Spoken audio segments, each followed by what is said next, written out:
يا مساء العسل، يا مساء الحلويات، يا مساء الهنا على الناس الحلوة، مساء الفل على الناس الحلوة. احنا النهاردة بنحتفل بالمتحف المصري، والنهاردة كل الناس مجتمعين في النوادي.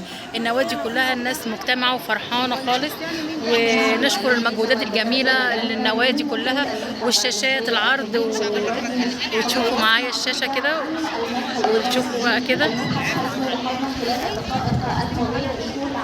من الوفود المشاركة في حفل الافتتاح المعتبر في قناة السابعة من مساء اليوم بحضور السيد الرئيس عبد الفتاح السيسي ومشاركة 79 وفد رسمي من مختلف دول العالم، منهم 39 وفد يأتي بالأسف. الكل فرحان والكل بيشارك والكل مبسوط بالاحتفال. المتحف المصري يعني إنجاز، وأعظم متحف في مصر. ده اعظم متحف عندنا في مصر.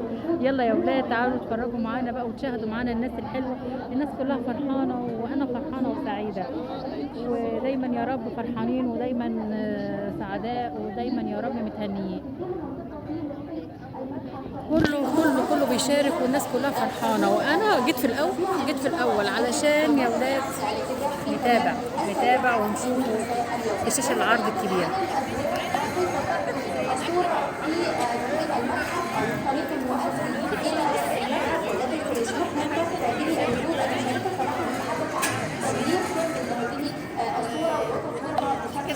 تحيا مصر، تحيا مصر، عاشت مصر حرة مستقرة.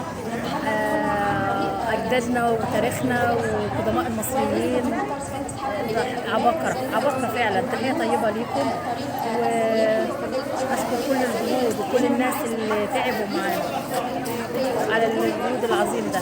يلا يا ولاد.